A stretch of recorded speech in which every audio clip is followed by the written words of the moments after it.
We're starting the stream now, everyone, okay?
Good evening, everybody. Welcome to the Audit Committee, 7 p.m. Wednesday, the 2nd of July, 2025. Just a statement to be read. There are no fire alarms planned for this evening. Should the alarm sound, please leave via the nearest available emergency exit. 2 exits are through the glass doors behind to my left and through the double doors onto the riverside behind you. Please do not use the exit at the back to my right, as access is currently restricted to the works outside. Please meet at Tower House car park. Members of the public are welcome to make their own recordings of the meeting using whatever non-disruptive methods they think are suitable. I'd like to remind everybody present that this meeting is being filmed and made available to view in live and archive form via the Council's website. If you are seated in the public gallery, it is possible that the cameras may capture your image. If you wish to avoid being filmed, it is recommended you make a member of the staff aware that who can direct you where to sit. The Westgate Garden gates on the riverside are locked at sunset, so members of the public must leave the Guildhall by the side exit behind the glass door. Item 1, apologies for absence. Do we have any apologies, Andrew? No apologies, Chair. Thank you.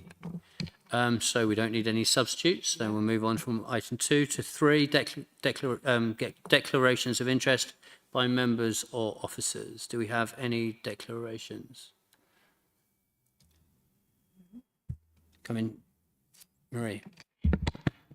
Thank you, Chair. I'm a director on the board of Canenco. Thank you.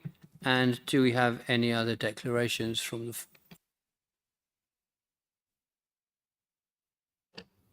Sorry, Chair, I'm also a director on the board for Canenco as well. Thank you, Cheryl. Do we have anything from the floor?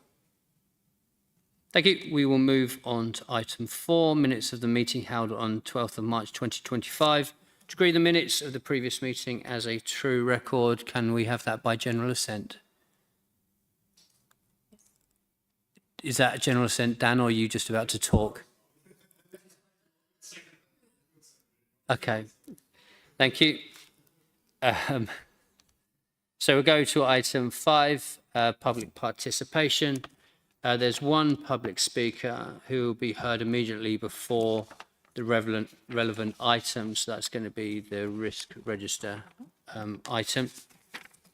We'll move on to item 6, external audit plan 24-25. And I invite Sophia Brown from Grant Thornton to introduce the report. Thank you, Chair. Just bear with me because my laptop decided to do an upgrade as I was preparing. So I've lost my speaking notes, but I'm sure that'll be fine. I will take the plan as read. Just to flag, it's entitled Indicative Audit Plan. So we shared the audit plan with management in April, at which point we were starting our planning and risk assessment procedures, and we'd completed sufficient work in order for me to issue an indicative audit plan. We have picked up some of the planning work, but we have not 100% completed. So I would say that the plan remains indicative. but we have not at this point identified any more risks than we have set out in the plan. If I direct you to page 4 of the plan, and that's page 15 of the pack, there are, I believe, a couple of pages around local government reorganisation for your information. And it's just setting out some of the background and some of the challenges. And on page 5 of the plan itself, a few questions to have in mind as the council goes through this period of change. Now, I will direct you to one of the headline pages, the second one, and that's page 14 of the plan. You'll see there it outlines the significant risks and what we call other risks of the audit for 24-25. We have a new risk there, so the risks or significant risk of management override of control is one that is present for every external audit of financial statements. And then for local authorities, we have a risk of fraud in revenue recognition, which we do actually rebut for council revenue streams. And then we have significant risks around the key and material estimates within the council's financial statements around the valuation of land and buildings, the valuation of council dwellings, and also the valuation of the pension fund net liability. This year we have a new significant risk around the implementation of IFRS 16, and that is the change in standards for the way that leases are accounted for. And if you refer to page 10 of the plan, there's a lot more detail there for you.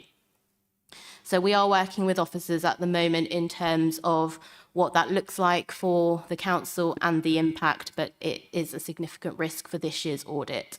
And then just to draw your attention to the last bullet point on the risks on page 14, it's a risk of fraud in expenditure recognition, which we do rebut in some aspects, but we flag that there is a risk and what we call an other risk. So it's less risky than a significant risk, but it's around the expenditure, completeness of expenditure, making sure that expenditure is accounted for in the correct financial year. Also on page 14, we flag to you the materiality of this year's audit. So at the planning stage, we've determined that to be 3.78 million. It is an increase on the prior year of 2.8 million. And that's broadly a change because of the Grant Thornton methodology. So across the board for local authorities of a similar nature, the benchmark that we use applied to gross expenditure has been set at 2.5%, and last year it was 2%. So we've just uplifted that in line with the firm's methodology. And I would also draw your attention to a lower materiality of £20,000 per individual when we look at the sensitive disclosures around senior officer remuneration and termination benefits. Now, in terms of value for money, we're kicking off that work very soon. But at the planning stage, we haven't identified any risks of significant weakness. If we do identify any risks of significant weakness, we will draw those to your attention in due course. Also, just to flag to you further on in the report, so pages 30 to 33 of the plan, we have the prior year audit recommendations that we raised on auditing the 23-24 financial statements and where things are with those. Some of them are in progress and we'll be looking at them as we complete the audit for 24-25. And then finally, just to draw your attention to page 41 of the plan, which sets out the audit logistics for this year's financial statements audit. And I will stop for any questions. Thank you. Thank you, Sophia. So now, are there any comments for discussion on this item from the floor? Councillor Jones. Yes, thank you, Chair. Just to ask, on the obviously the external audit on the significant risk items, when fraud is identified, what is the procedure once it's been identified? How do we manage that fraud in the sense of bringing the perpetrators to wherever, or does that just become a police matter, depending on what it is? Thank you, Councillor. I think it would depend on what it is. It would depend on what is perceived to be the materiality of that fraud. It might be something that's the remit of internal audit rather than external audit. But when we're looking at the significant risks here, we're talking around general. Is there a risk of fraud in how the council recognises its revenue or how it recognises its expenditure? But if a matter of fraud is brought to our attention, we would assess it and see if we're best placed to look at it or if it's something that actually internal audit should be reviewing. Thank you. Do we have any questions?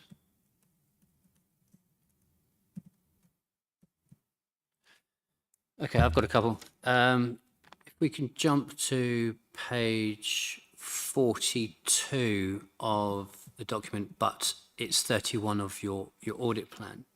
When we're looking at council dwellings fixed asset register, so we're looking at the recommendations. The audit determines that there was no fixed asset register, but then management stated in their response that there was. So I'm just wondering, did they make that available at the time? I know this is a snapshot. It might have been audited that there wasn't, and now there is. Was there an issue or an error on that one? I've got a question on recommendation 9, but I'm not sure if any officer can answer this.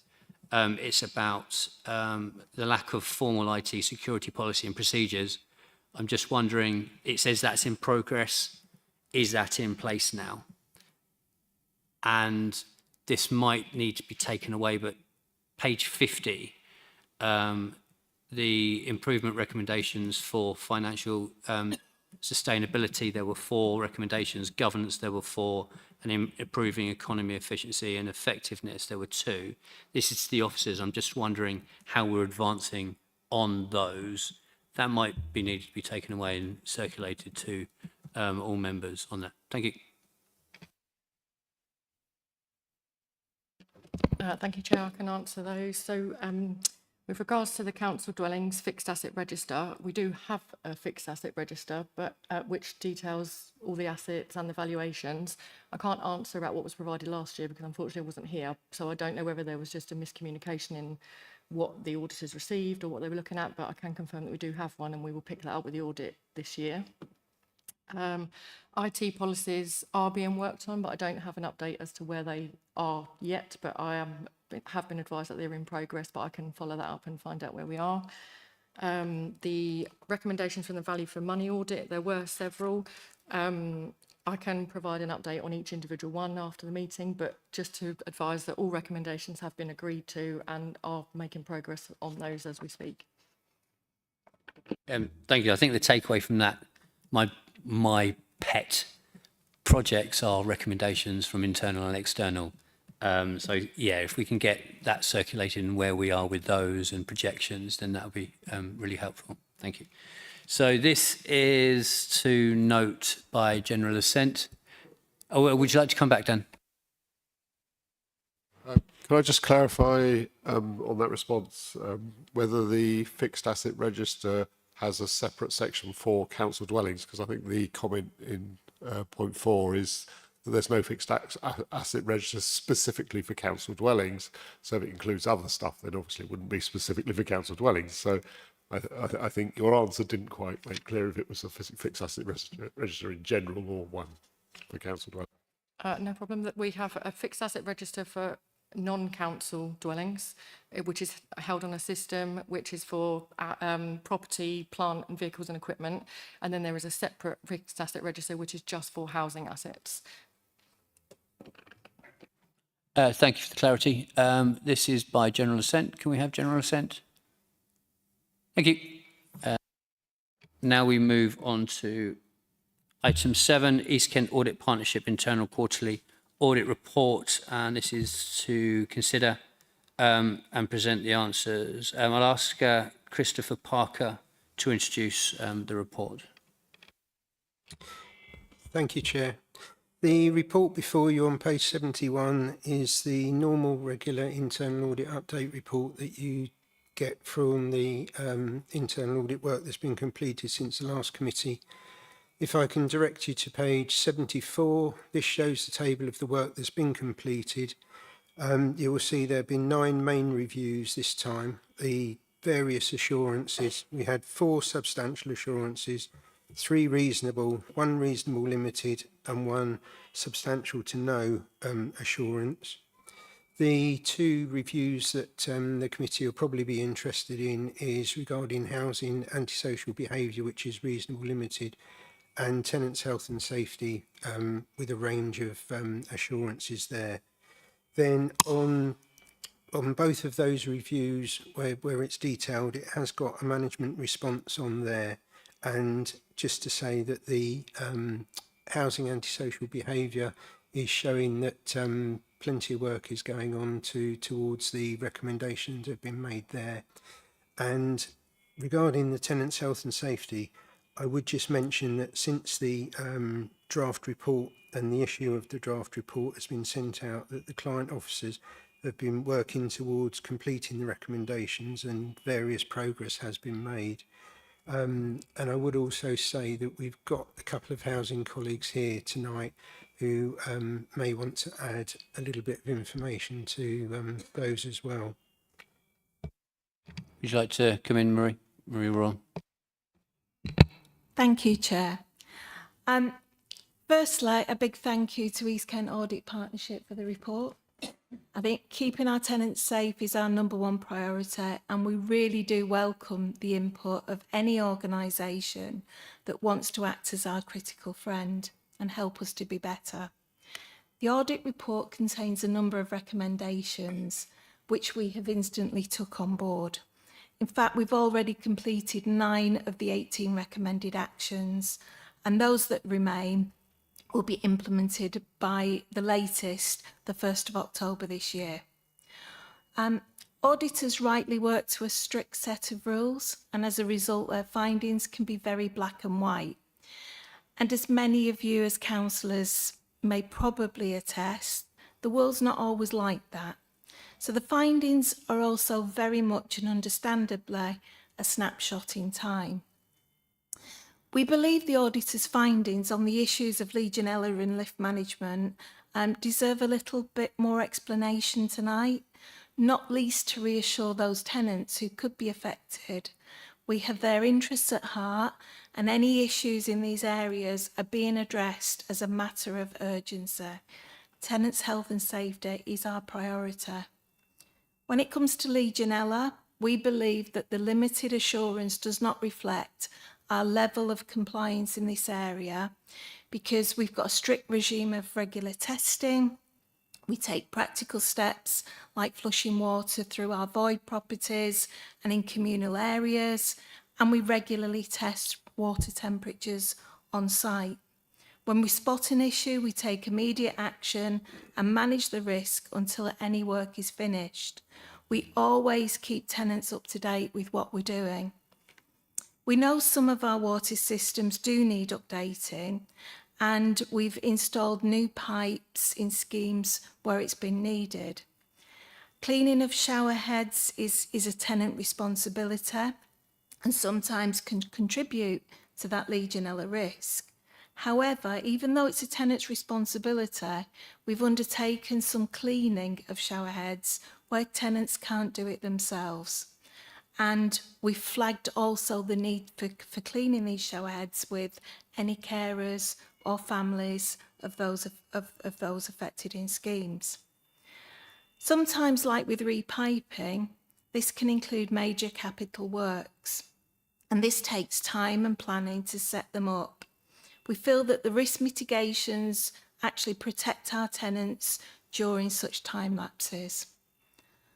On top of all those practical steps to tackle Legionella head on, we recognise our contractors portal does not have the functionality we need to effectively manage the data, something that again was picked up through the audit.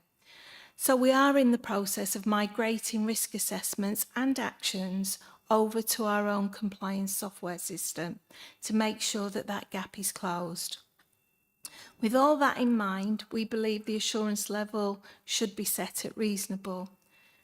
Now on to the management of lifts in our schemes. We have inspected and serviced all of our lifts. I want to reassure tenants that that has taken place within the required timeframes with no major non-compliance issues identified. We have made sure that we have comprehensive maintenance records demonstrating that we stick to all required maintenance schedules and inspections. We use suitably qualified engineers and contractors to carry out the inspections and servicing, and we've carried out monthly checks on all lifts. And we have addressed all Category A, which are risk to life defects. We recognise that in some instances, some Category B defects have taken longer than is reasonably expected, and this was picked up in the audit. And this is largely due to the performance of a contractor, which we are working hard to manage. We are engaging a second contractor to pick up work as well, and we're also looking to engage a third-party contractor who will audit and monitor the lift contractor's performance, so that we've actually got quality assurance checks that are now being built in. During the audit process, a Category A defect from 2023 was noted, and we were unable to provide evidence that the lift had been taken out of use. You can take my word that it definitely had been taken out of use, but we could not provide the evidence because some of our files were lost in the move from Google to Microsoft following the cyber incident in 2024. So as mentioned above, we now have our own compliance software in place. The historic example, which is more than 2 years old, does not reflect our current standards, nor does the no assurance rating. We recognise that we deliver a complex service, and sometimes, no matter how hard we try, things do go wrong, and we acknowledge that.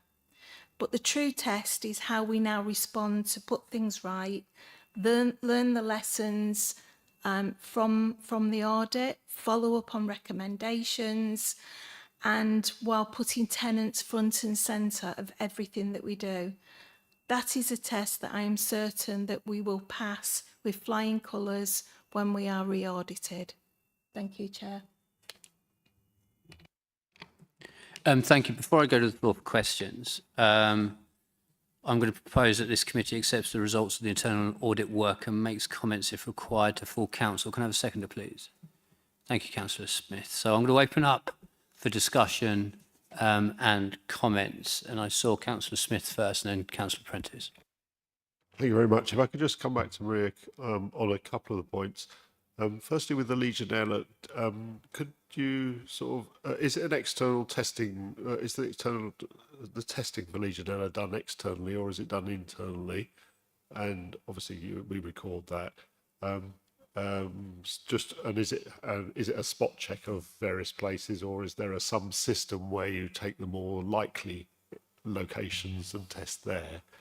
And then moving on to the lifts, is that again with the testing something that's done with a statutory inspections provider? I think a lot of the insurance companies do statutory engineering inspections for LOLA type regulations, so it would help to know if we have an external provider, or again if it's done internally. Thank you. I'm going to bring in Simon Hogben, who's the lead compliance and building safety manager. Hi, yeah, thank you. If I can address the Legionella question first. So, first of all, we do the temperature monitoring, which is done in-house. So we make sure the cold water's cold and the hot water's hot, and that's done regularly in-house. The sampling, so the physical sampling of the water, where they'll take the water, see if they can grow it away, see what they can grow in a lab, that is done by our third-party contractor, who are fully licensed and qualified to do such. with the lifts, again, you rightly said they're the Zurich Insurance Lola inspections. Now they carry out every 6 months. So we conduct them every 6 months through the third party.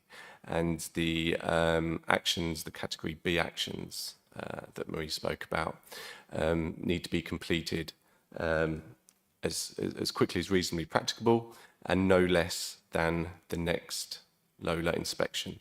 So what they're saying is this needs to be fixed within 6 months before the next inspection. And what the auditor was finding, that the inspections were picking up the same faults. So they were not being done. If they were, we couldn't evidence that those category Bs were being carried out before the next inspection was carried out. If you'd like to come back, Councillor Smith. Just quickly on that, was that information taken from, because I think Zurich, you mentioned Zurich, would use their own database. So you would, for the inspectors reports on that. So I take it that's done from their inspectors report database as opposed to the council's own database. Is that correct? Come in. So our contractors provide us with the certification, and that gets uploaded onto our compliance software. Our compliance software that we currently use is only about 18 months, 2 years old. So anything prior to that, we had real trouble finding any evidence of those certificates, mainly because of the cyber incident that we had earlier in the year. So they provide us the certification, and then we upload that on our compliance software. Come back. Just again on that, it may be worth double checking with Zurich, because I think they do have a database where they would hold that information going back a number of years. So you would be, for a gap in the case of this cyber attack, it may be useful to cross-reference 2 different data systems and to see if you can recover the information. Thank you. Yeah, so it was not so much the report, it was the repairs within the reports that would be carried out by our lift engineers. Okay. Thank you. Councillor Prentice. Thank you, Chair. Just to elevate that issue a little more. I've got some questions just around the supply chain and the contractors that are involved in lift maintenance. I suppose my first question is, do you have any specific concerns about the supply chain and the maintenance contractors more generally, bearing in mind that in other industries and other sectors, this does seem to be a bit of an issue at the moment. I don't know if there's anything you'd like to sort of comment further on in that regard. And just also, just so I'm aware of what the sort of number of lifts is across our estate.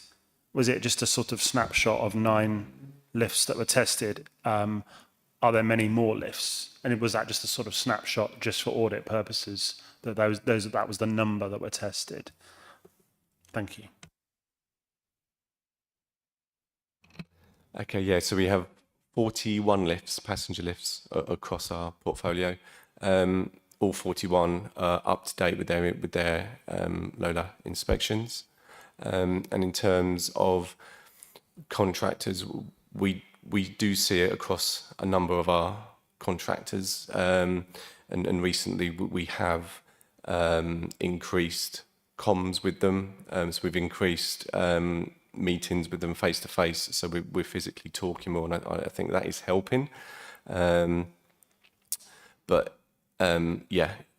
we have had contractor issues, and for examples of the lifts, we've now actually engaged a second contractor. So we have 2 contractors working on our lifts. So where one is not almost fulfilling contractual duties, we have a second contractor to pick up any work that isn't being done, which may have been missed in the past. So we're trying to rectify that way. Just to come back, is it just like a resourcing issue then, of that a contractor maybe not in some instances, being able to fulfil what's expected of them in terms of like routine visits, routine servicing. Would that be a fair assumption? Yeah, Yeah. I think that's exactly it. Yeah. Thank you. Thank you. Councillor Harvey. Thank you, Chair. I'm just interested as well on this Legionella problem. Obviously, it's an extremely dangerous disease, can be fatal, but it is pretty rare, isn't it? And I note the cleaning out of the pipes on void properties is obviously a sensible move. I've got two questions really, because I understand with Legionella, it's basically the risk that we're managing. And has there ever been a positive test for Legionella in our testing research? My other question as well is I understand that it's standing warm water that can particularly encourage the growth or risk. So is there any advice to council tenants who might install their own water butts? Presumably we don't install water butts, but I guess that is potential risk there. Yeah, so, yeah, you're right. There's a number of ways to prevent Legionella, and the first kind of mitigation is exactly that. So to stop the bacteria entering the water in the pipes, and you can do that by make sure you're using main sources, making sure your external pipes that there's no cracks, making sure any tanks are covered to stop it getting for the bacteria entering and contaminating the water, and then secondly, you control the temperature of the water. As I said before, you just keep the hot water hot, the cold water cold, and you prevent, as you correctly said, stagnant water. So our contractor will identify dead ends where water could just sit in the pipe. So we try and design, those sort of aspects away. And in terms for advice to your tenants, we always advise, if you go away for like on holiday for a week or two, before you use your shower head, run it for 2 or 3 minutes just to get any water that could be sitting in there, just to run it out there, and to flush any sinks that aren't used that often, and also things like hose pipes sitting in the sun. Bacteria and Legionella will love that. So make sure that you keep your hose pipe out of the sun and empty of water. So simple little things like that can reduce the risk of Legionella. And Marie Roll wants to come back. Thank you, Chair. I think just to be clear as well with the Legionella risk, what we found, it's in our schemes, in our sheltered housing schemes, where there is the biggest risk. It's not individual properties, and it is where there is a shared tank and water system. So some of the work that's been undertaken to control this, as Simon has said, has been removing dead legs in pipe work, repiping whole schemes. It's also included descaling communal tanks, but reducing the capacity of tanks as well. Because what we're finding, especially in the schemes, is when they were built, these massive tanks were installed, but actually people's water use has tailed off and has reduced. So we reduce the size and capacity of tanks as well. In terms of where we're picking up positive results, we often find it is in void properties, so properties within schemes that's been empty, where there is no running of the water supply. Also in communal areas, so where there's like shared communal bathrooms and things like that for guests or visitors to use, where they're not used very often, then that is a prime spot for potential Legionella. So that's why we've got the flushing systems in place, the cleaning systems in place, and there's been lots of communication with tenants. If we do get a positive result, we're up front and we tell tenants, we notify them, we tell them what to do and how to treat it.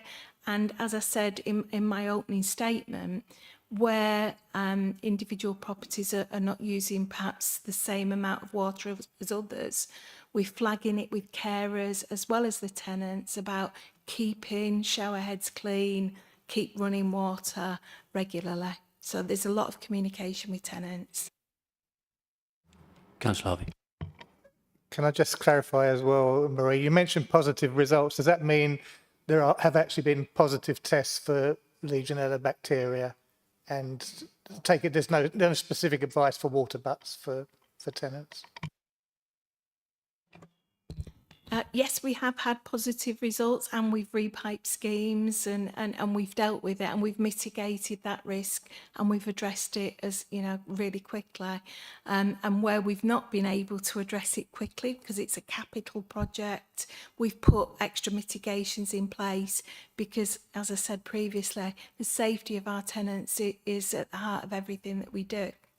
With water butts, we don't have any of those within our schemes, and that wouldn't be affected within the Legionella risk that we're managing. Lovely, thank you. Do we have any more comments from the floor? I think from reading of the paper, we have a couple of items where we've got limited assurance, and when we're looking at the housing antisocial behaviour one, I welcome, and there's a positive management response from the tenants' health and safety on paper. I had concerns from that response, but listening to this conversation and the questions from the floor, I have some reassurance from this. When we get to item 8, I do have a recommendation. I think it's good that we've had a good debate on that, but I'll ask for something when we get to the internal audit annual report. But for this item, we can have a recorded vote on this to that this committee accepts accepts the results of internal audit work and makes comments, if required, to full council.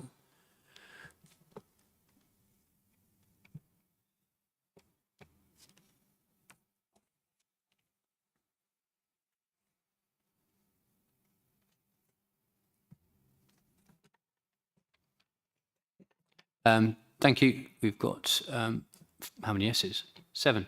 Thank you. We'll move on to item 8, which is the internal audit 24-25 annual report.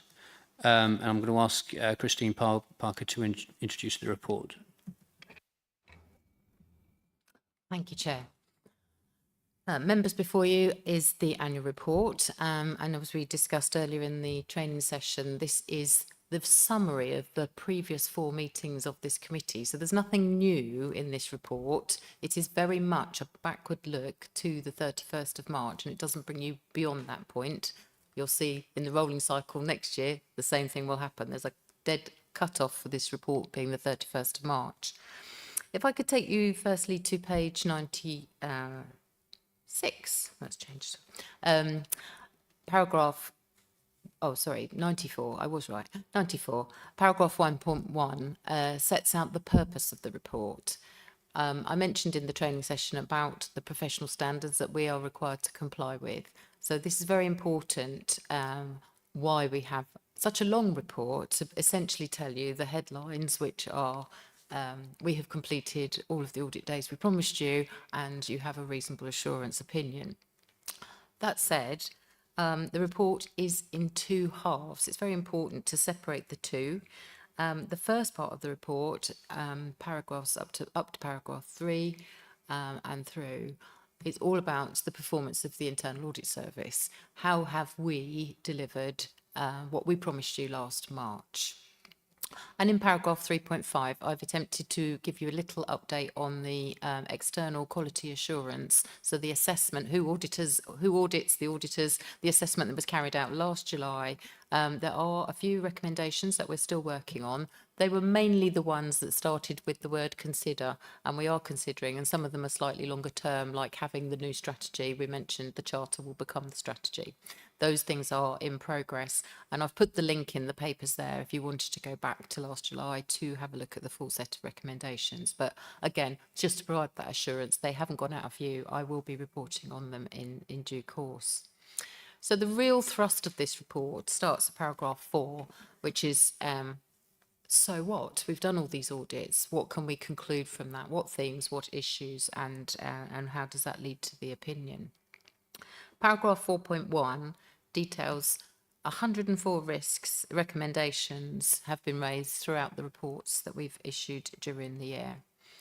And 28% of those were in the high risk category. Then through 4.2, the assurances that we have concluded. And an excellent set of results to achieve 92% of all of the audits with an assurance level of substantial or reasonable assurance. That's an excellent track record. And whilst it says 8%, it was only one review with a lower level of assurance there. Then 4.3, so what? We did the audit, we came back three or 6 months later, what changed? Progress reports. So throughout the results of the progress reports, only one area remained limited assurance after follow-up, and that one will feature later in the conclusion, but it is the counter-fraud arrangements that we reported in July. 4.4 is a new paragraph and very important for the committee to not lose from view the audits that we are yet to follow up. So that's the first table. So you'll see there are 47 recommendations contained in those individual reviews where you've had the snapshot in the initial committee report and we're yet to undertake the follow-up. In fact, the follow-up of beach huts is in the item that we've just received before. The next table then is the items that we escalated in the 23-4 annual report. We have been working with management team and heads of service to gain the updates for all of these. There's a mix of some of them are implemented and some of them I'm awaiting the update. And these will continue to appear until we are satisfied that they have been implemented. One is a very long term, the climate change one was linked to the local plan. So that's a kind of current but also very long term objective for the council. I'll continue to keep those in view. And then the 12 that were escalated during this year, the 24-5 year that's closed, have been escalated and they haven't been implemented at the time of follow-up, but these appear in paragraph 5.2 relation to counter-fraud as we have identified. We had a question earlier, what happens if a fraud is identified? Well, generally speaking, the monitoring officer and the 151 officer will commission an investigation. You have a counter-fraud policy. That's the process that will be followed. It could be internal audit. It could be someone else that they appoint to undertake the investigation. We have experience of doing this in the past. They are fairly rare, thankfully. And as was responded to earlier, it may or may not, depending if there's an element of criminality, if it's an internal matter or external matter, involve the police. So I'm pleased to report we haven't undertaken any counter-fraud investigations for Canterbury during the year, but also to mention that we have a whistleblowing hotline. The number is there before you. It's a recorded answer recording system where people can make anonymous. We prefer, obviously, not to be anonymous reports, but there is an opportunity for people to come forward and relieve me a message and obviously have the confidence that these matters will be fully investigated. In terms of then moving through this report, we then come to the opinion. When we had the external assessment, the assessor liked the way that we have split internal control, risk management and corporate governance headings, but wanted us to put back that one sentence as what does this all mean? So we've attempted to do this again this year. As I say, it's transition. It's something that we're always striving to improve. So for the corporate governance opinion, unfortunately, we do a range of audits over the corporate governance. And of course, every audit that we do, we have an eye on the governance issues in that particular topic area. But there are also a number of individual topics where we look at. We unfortunately had to defer the data protection GDPR review this year because of resource implications on the team. But obviously, we have got other areas back in the plan for this year. For internal control, we've mentioned the update for the counter fraud arrangements, and I've already seen a draft new policy, so I know that that's moving forward just because I've been consulted on that. But there will be an update coming back to the committee on the progress for those. And we know that obviously housing antisocial behaviour was in the item before. We've obviously just reported that to you. We will be coming back with the progress report, but you've also had management comment there to say how well they're getting on with implementing those ones. So the council does demonstrate have a very good track record in responding to internal audit recommendations, and I am satisfied that we can place assurance on those arrangements and those systems of internal control that we've tested during the year. The conclusion for risk management, it's a very visible process here. You see it every quarter. It's very effective, and we do have an independent review of risk management in the plan for 25-26. So you'll have even more assurance over your risk management arrangements then. That leads to the final paragraph, which provides you with a reasonable assurance of all the systems of internal control and how they've operated throughout that year. Obviously, there's a caveat. No system of internal control can provide absolute assurance. It does rely on people at the end of the day, does it not? But neither can internal audit give absolute assurance. But the statement is provided to give you a reasonable assurance. There's an ongoing process for identifying, assessing, evaluating and managing the key risks. Thank you, Chair. Happy to take any questions. Thank you, Christine. Before we take questions, I propose that this committee accepts the opinion of the head of audit partnership and notes the annual report detailing the work of EKAP and its performance to underpin the 24-25 opinion and makes comment if required to full council. Can I have a second, please? Thank you, Councillor Smith. And now I will open up to the floor for some discussions.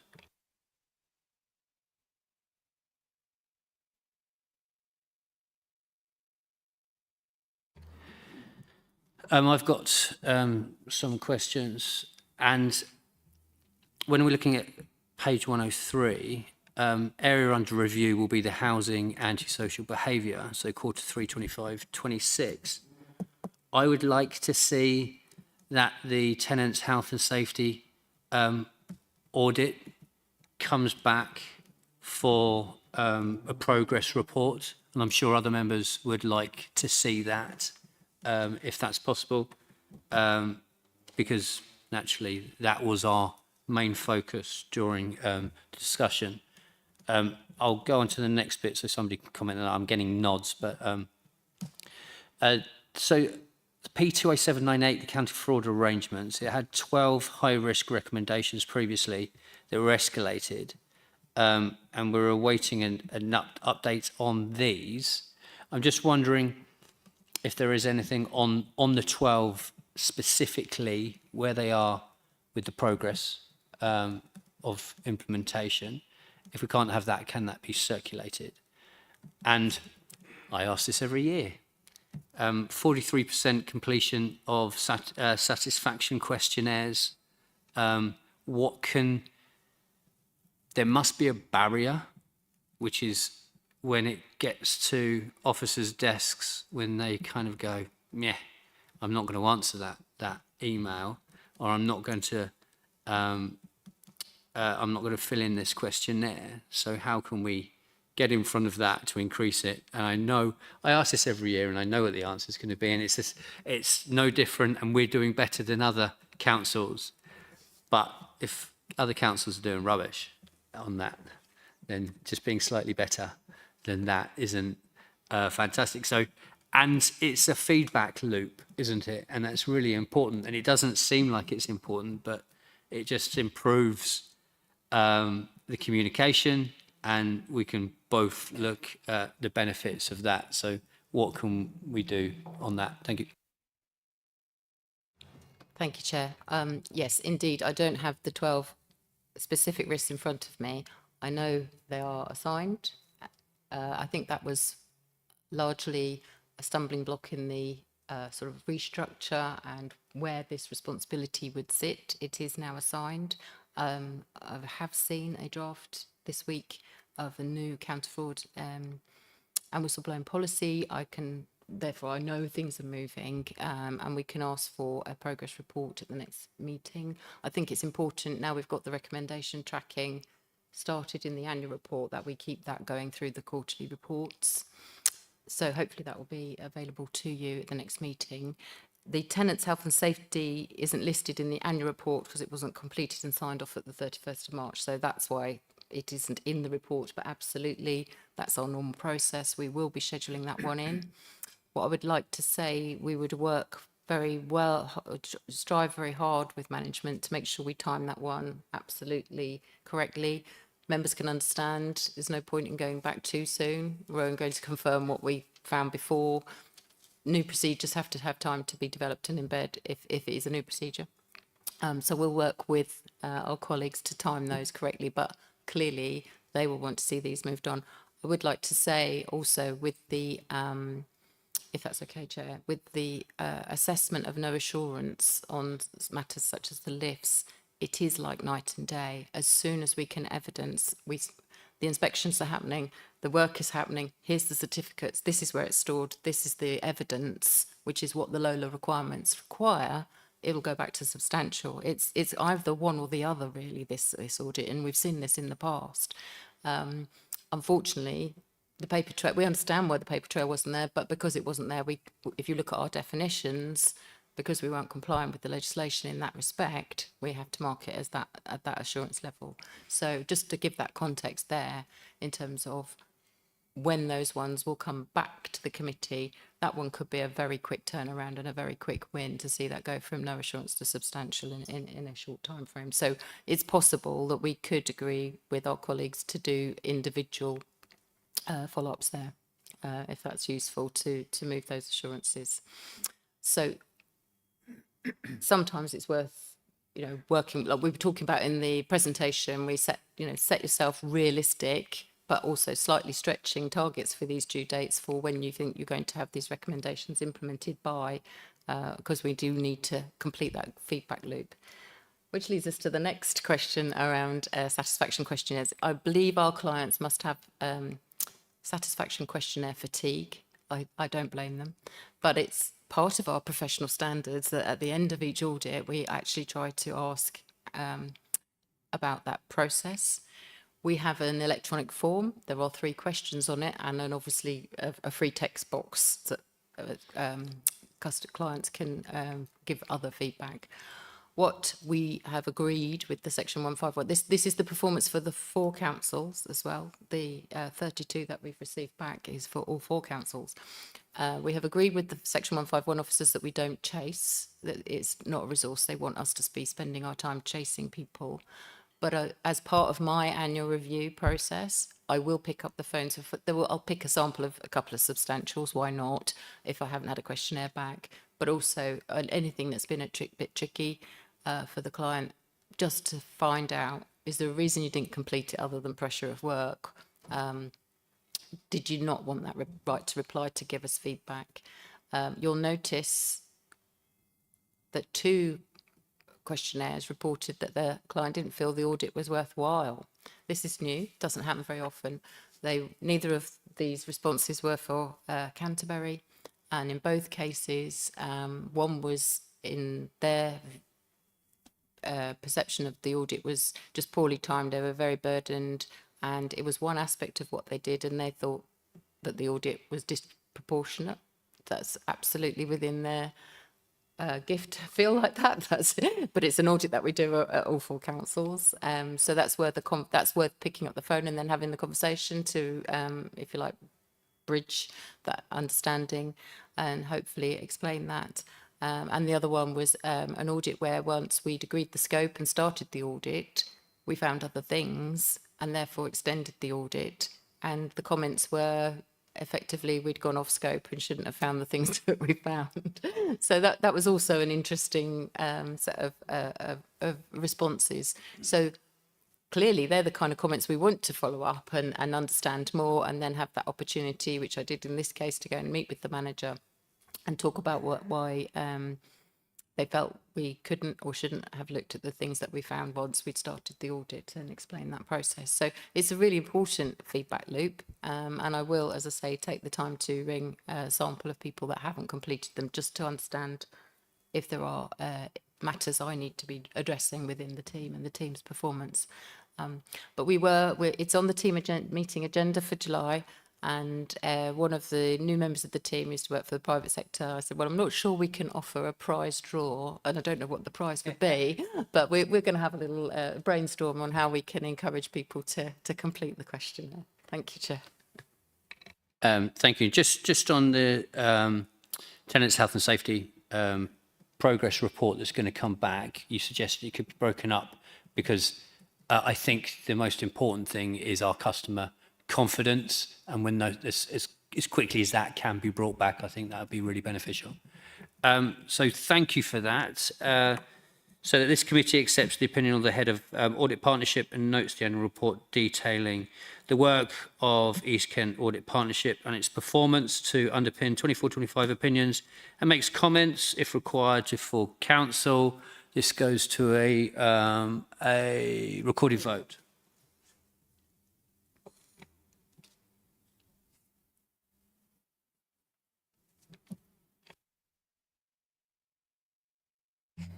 And that's unanimous, Chair. Thank you, Manager, and thank you, everybody. And we will move on to item 9, update report on strategic risk register. We've got one public speaker for this item. He's been waiting very patiently. I invite Guy Mayhew up. The floor is yours.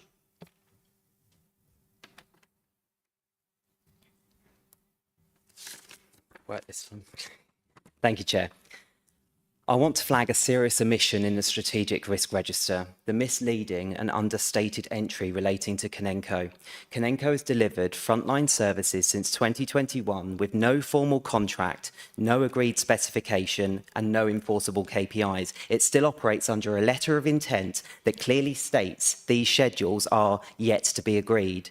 In 2022, an internal governance audit by the East Kent Audit Partnership missed this entirely, recommending controls without realising the legal foundations weren't even in place.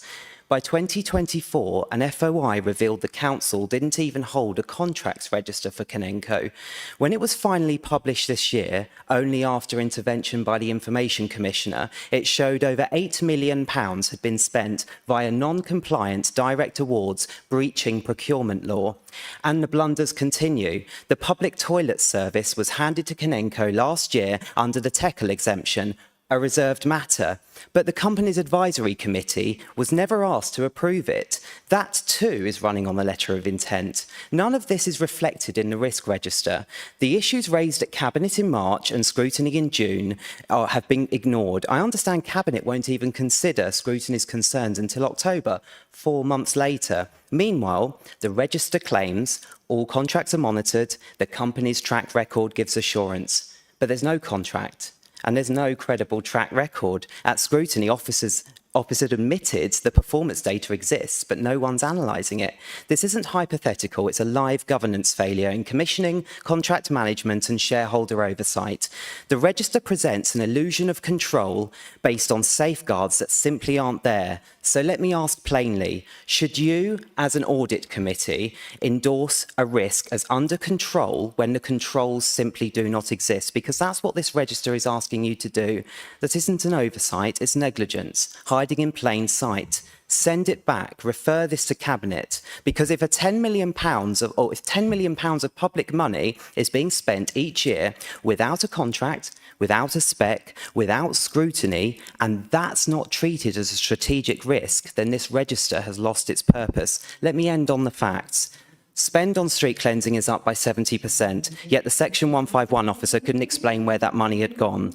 Performance is patchy. Just 50% of cleans meet the council's own standard and no one is held to account.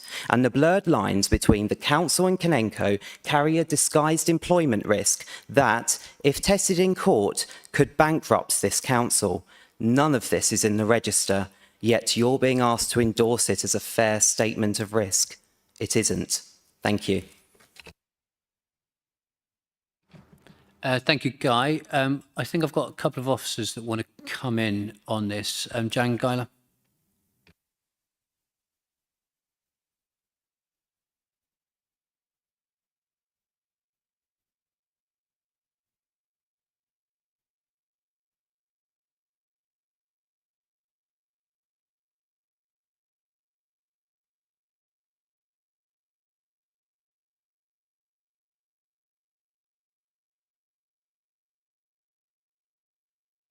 Thank you.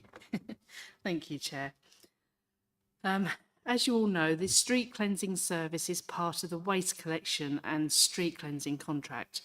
In relation to KPIs, we are reviewing the KPIs and other data collected to ensure it is accurate. The Scrutiny Committee and Cabinet have both received KPI information on missed waste collections and fly tipping data every year since 2022. An example of the volume of work undertaken by the streets team includes the data for street cleansing, which shows over double the amount in tonnage of litter being disposed of in 2024-2025 compared to the figures for 2021 and 22, with no changes in staff numbers. To put this into context, 1,032 tonnes in 21-22 compared to 2,835 tonnes today without any extra staff. On the face of it, this seems an exceptional performance. Canenco inspects the cleanliness of the streets in our district and are quick to fix any issues they find. That means roads that fail an inspection are cleaned and brought back to standard. In relation to legal matters, the Council has a 163-page legally binding letter of intent with Canenco for the waste collection street cleansing contract, and this includes the terms and conditions. The additional paperwork required to complete the contract is being actively worked on by officers. As those involved will know, external legal advice was obtained regarding the setting up of Canenco. Its governance arrangements continue to be reviewed in accordance with the latest LATCO guidance issued by local partnerships. That's an in-house delivery partner owned by the LGA, HM, Treasury and Welsh Government, for clarity. In relation to finance matters, Canenco's budget is closely monitored by its senior management team, its board and council officers managing the contract. Any request for growth in spending is considered through the Council's internal processes and is decided when the Council agrees its budget. The question from Scrutiny Committee about the difference in budget position for streets cleansing since 2020 will be shared with the Scrutiny Committee and Cabinet members as soon as the final answer is collated.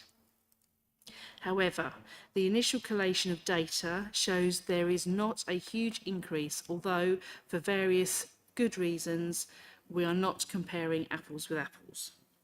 This will be shown to Scrutiny Committee as requested and Audit Committee if requested when the full collation has been compiled. The Director of Finance is currently on leave and will be communicating the changes since 2020 when she's back. In relation to internal audit, at its last meeting, the Audit Committee approved the current audit plan. And you may remember that includes Canenco will be audited in the current year. This is due to start very shortly and the results will come back to Audit Committee in the usual way. Chair, if you agree, I think Marie would also like to add some comments. Sure, Marie. Thank you. Thank you, Chair. And I'm speaking tonight with my director's hat for Canenco. I want to reassure the committee that Canenco is a professionally managed and operated as a company and fully meets all legal requirements. There's a board of directors which is accountable and responsible for the company, and these are officers that are nominated by Canterbury City Council. The service is delivered by an experienced senior management team, and the company's accounts are verified externally and the company holds ISO accreditation. And this involves external scrutiny of the standards and supplying of evidence to support the fact that they are met. ISO accreditation is also a requirement set out in the letter of intent. The business plan financial accounts are reported to the company's advisory committee, acting as the owners group, responsible for the reviewing of the corporate health of the company and approving the business plan. The risk register is assessed and discussed every week by the council's management team, and the current risk is assessed as a level 12 with a likelihood level of 3, an impact level of 4. And we feel it's appropriate at this time. Management team and service leads review the risks and will report to Audit Committee if there are any significant changes to this risk level. The internal audit report will be part of this process to inform and review. There is also public engagement, so there's a district-wide roundtable meeting on litter and street cleansing, and it's being planned for the autumn to discuss all street-related matters with interested partners. And as ever, Canenco is keen to hear partners' views, customers' views, and welcomes that input. With respect to the issue raised of blurred lines between Canenco and the council, we have a very clear boundary between governance, so the board knows its responsibilities. There's been director training, and the way that the company operates it is within LATCO guidelines.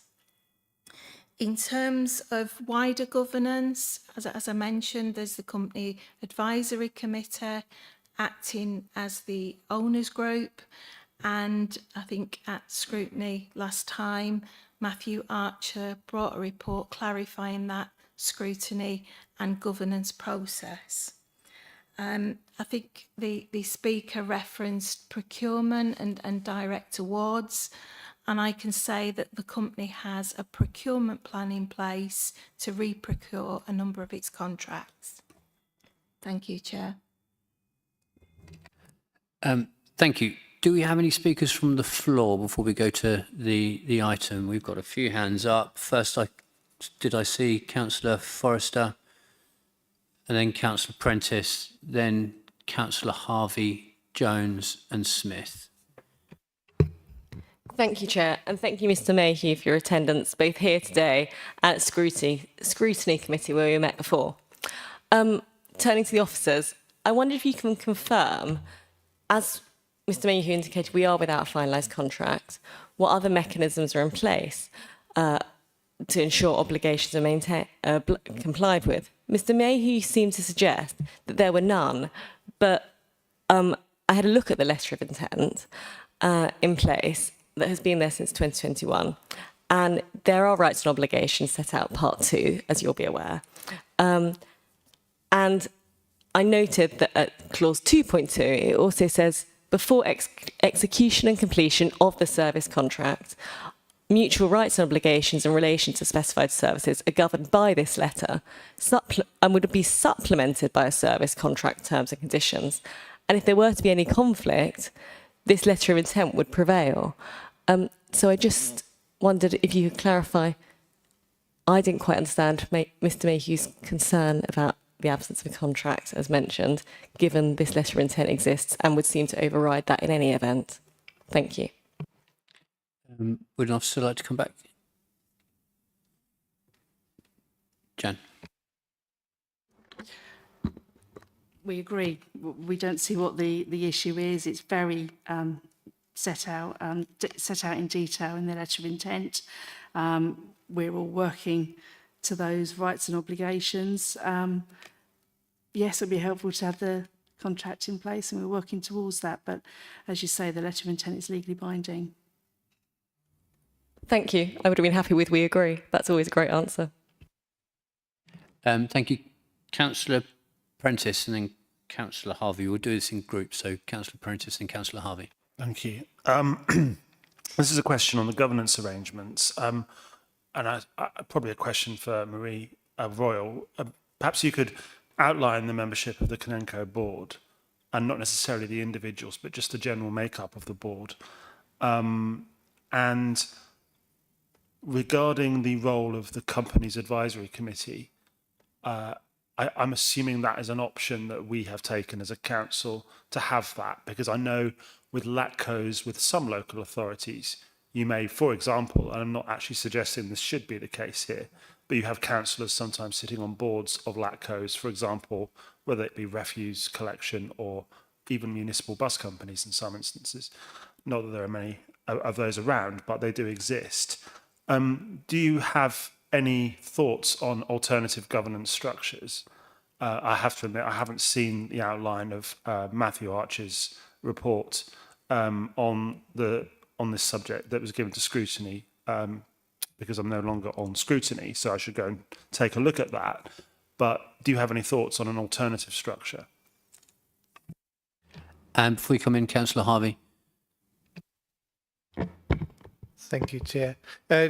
Question actually was pretty similar to Councillor Forrester's, but I just maybe a bit naive, but from someone, a layman who's not legally trained, you mentioned that there's, I think, a 137-page letter of intent that is legally binding. I'm just wondering why that is not actually a contract and what the difference is if those terms can be held to. Thanks. Got a question about governance from Councillor Prentice, and a question on legality of the letter of intent.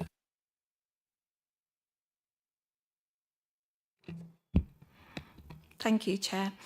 In respect of the board composition, there are 3 council officers who are on that board.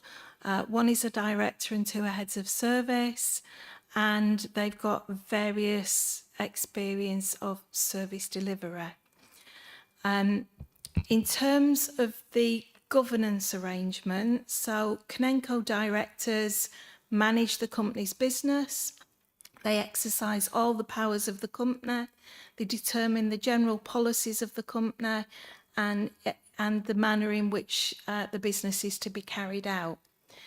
In terms of council, the council is the founder and the funder of the company and the owner of reserved matters which are set out and not delegated to the owners group. The cabinet and cabinet member, they have final sign-off of Canenco's business plan. So the business plan goes to the company's advisory committee, and then it then goes on to cabinet for sign-off.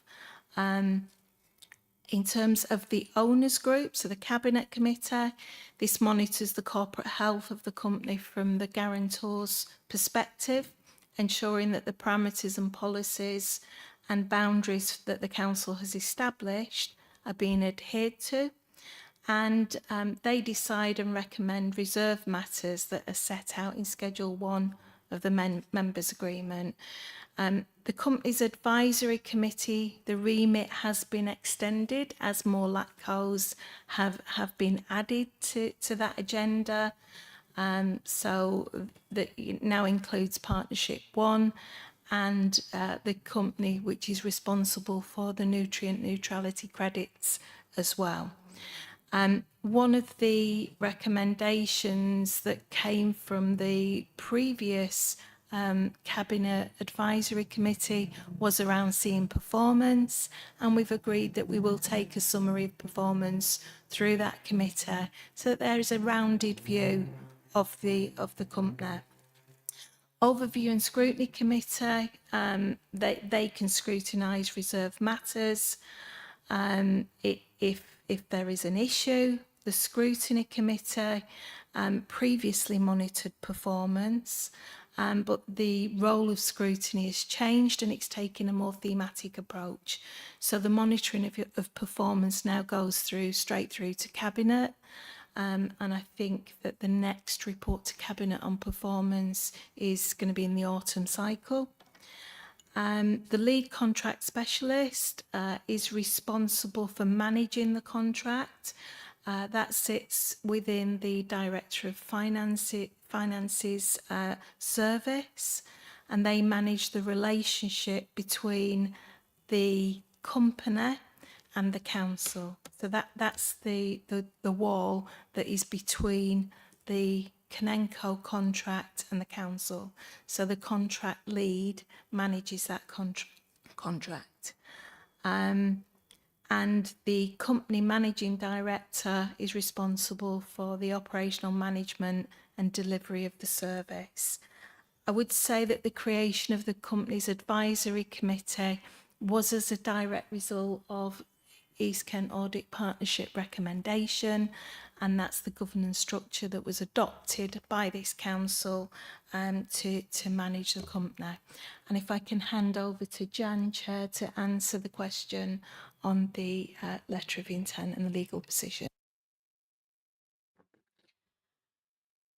So a contract obviously would contain a lot more detail than a letter of intent, but as described, the letter of intent is an extremely detailed document in itself. They're used for expediency, to get matters running quickly rather than delay starting the service.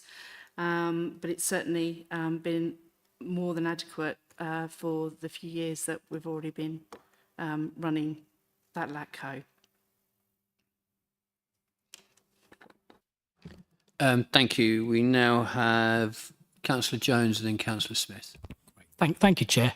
And yeah, thank you for the clarity on the contract. That's one of the questions I was going to ask. But as a member of, obviously, the Audit Committee, for us, we've already got Canenco on as a strategic risk. That's fine. But there's obviously, this kind of works both ways, where you've got people asking lots of questions, how they're performing, value for money, and the cost. It's our job as an audit committee to do that.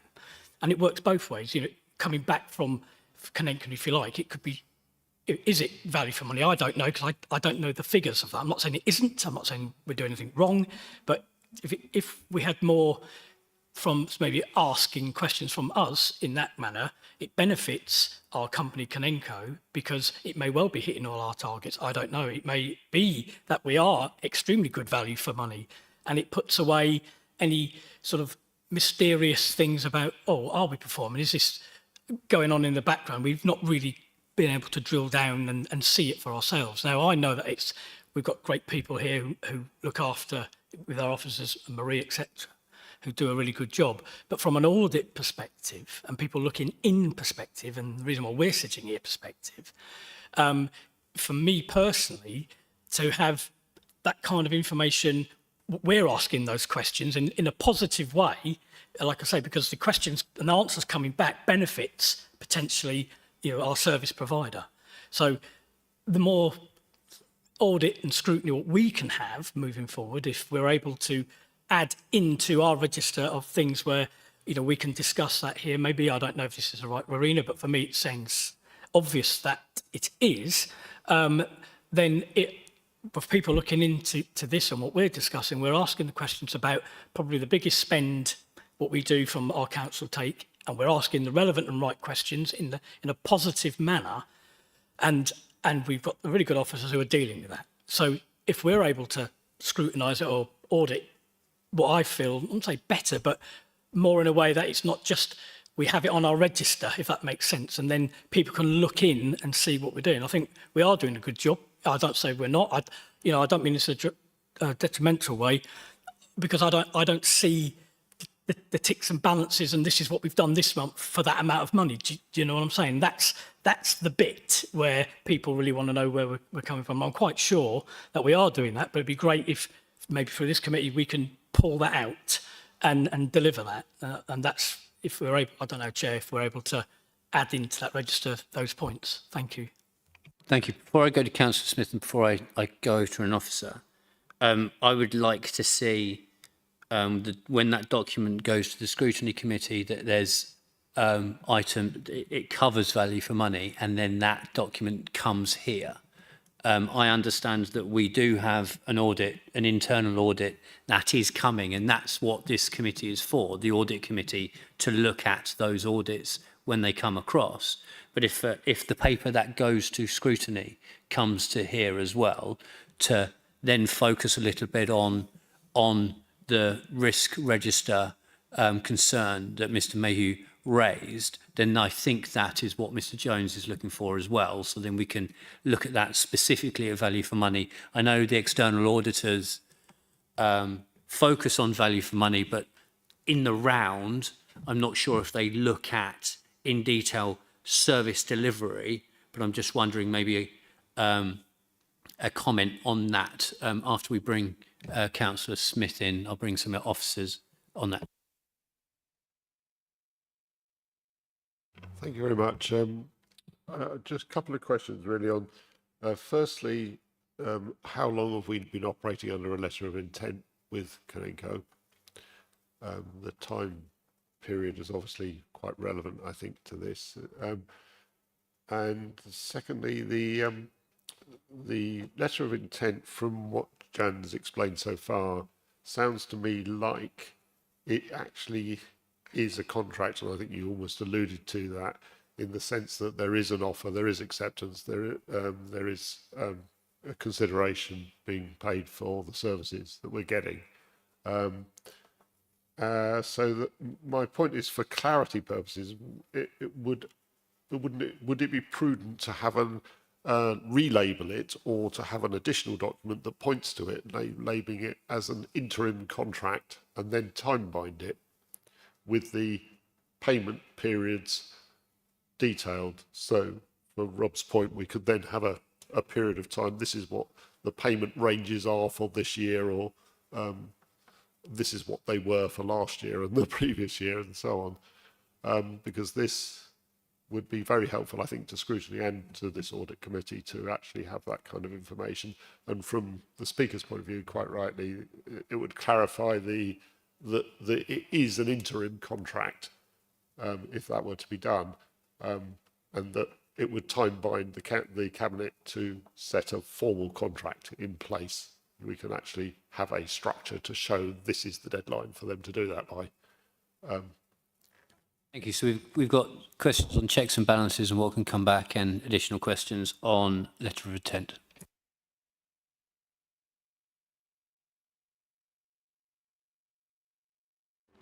So in relation to Councillor Jones's comment about, and your request, Chair, about the information that goes to scrutiny coming here, that's no problem. We can do that. And we can look at the risk register in more detail and provide this again, or in addition to whatever the position is at that point. In relation to, and service delivery, I note as well, some record on that. Councillor Smith, your comment about payment periods. I wonder, is it possible for the Section 151 officer to collate the information that she's partway through, because that might actually answer a lot of your questions. And I don't really want to take any or send any extra work onto the contract manager's way, because I think now we want to get the contract finalised. So I wasn't quite sure what you were requiring in the meantime. Apologies.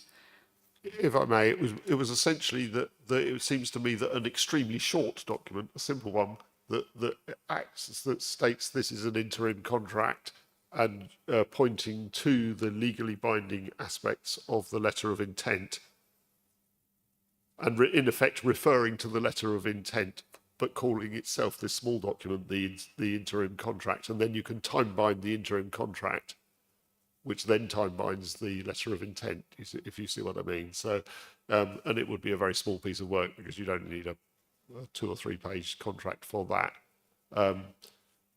Just because you're essentially leaving all the detail in the letter of intent and pointing to it.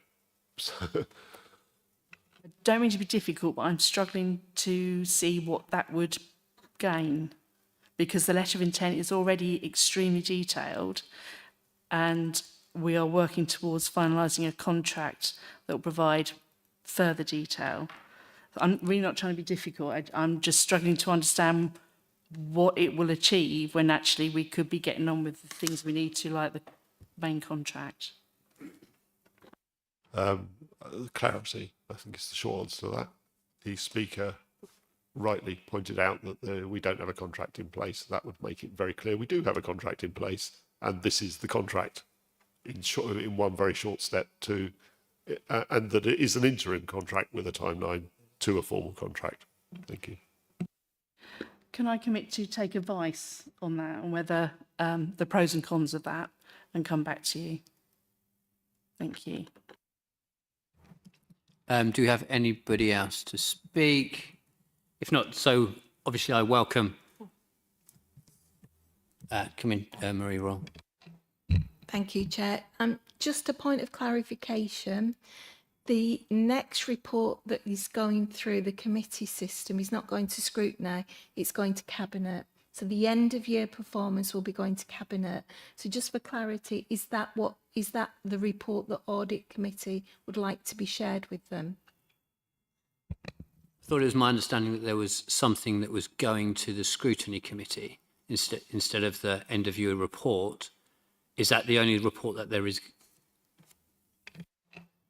Sorry, Chair. There was because Scrutiny have changed their approach, so it's thematic deep dives, and the contracts performance across the board went to the last Scrutiny meeting. So we could actually share that report and the slides that were presented on the night to Audit Committee, just so that you've got a point of reference, and we can share the Cabinet report on performance, which is going for the end of year in the autumn cycle.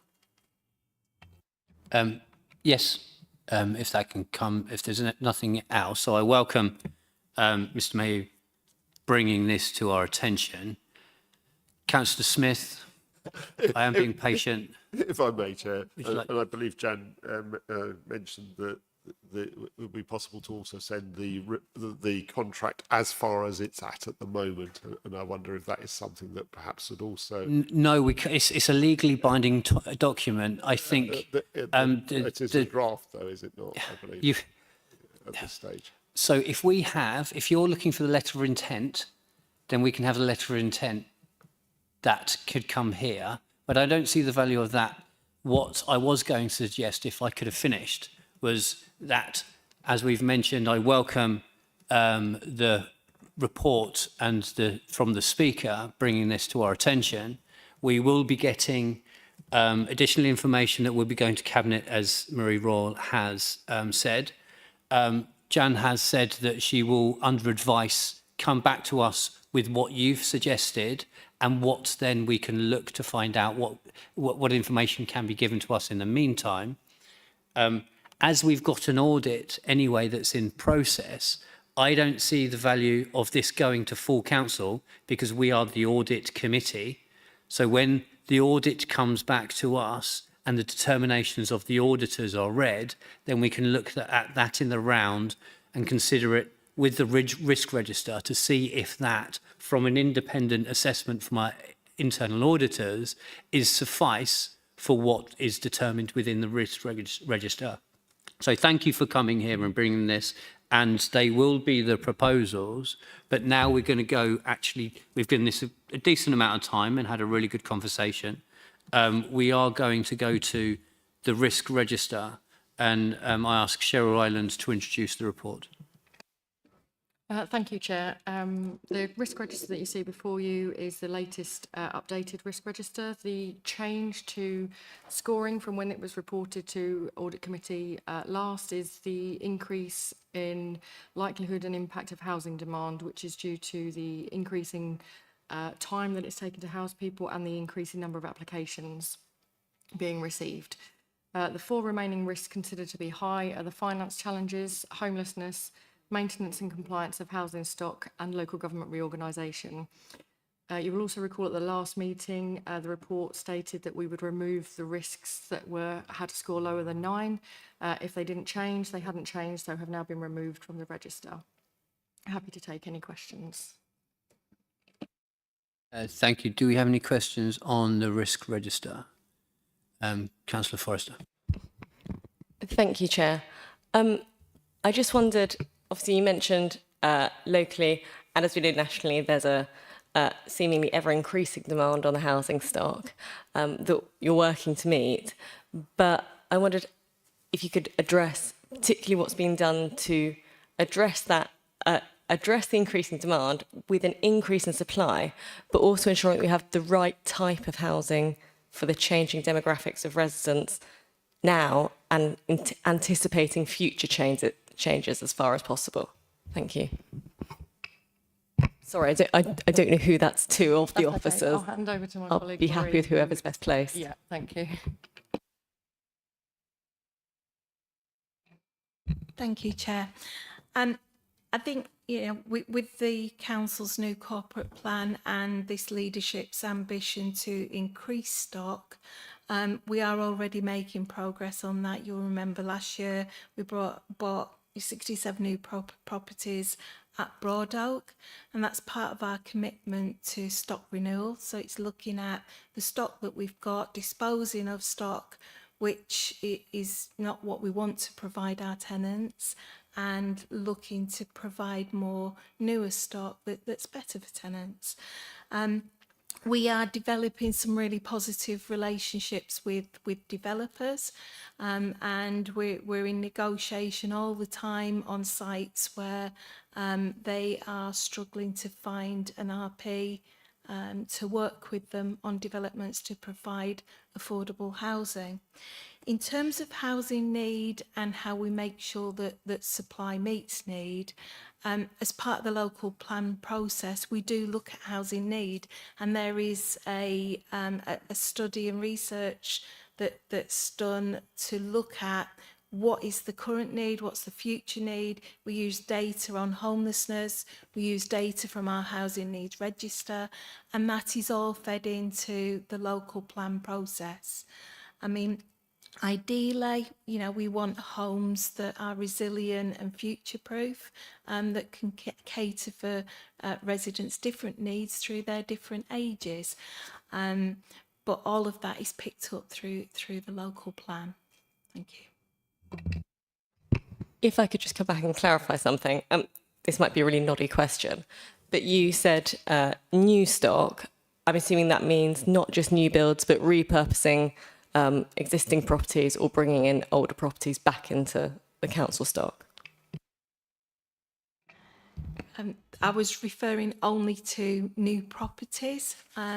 We are currently looking at a development plan for housing. So in the future, we will be bringing through a housing policy statement, and we are refreshing our housing strategy in line with that.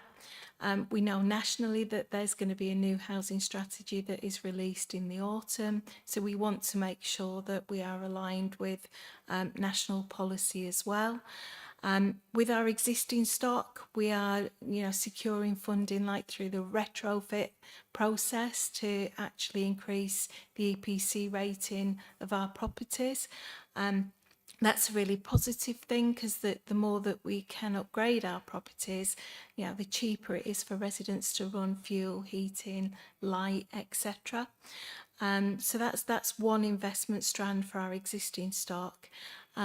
We are also looking at our HRA sites. So there's been a piece of work looking at small HRA sites, and we've put a number of sites forward as part of the local plan consultation, because, you know, we recognise that in some estates there are areas of land that's underused, and they are prime for estate renewal, neighbourhood regeneration.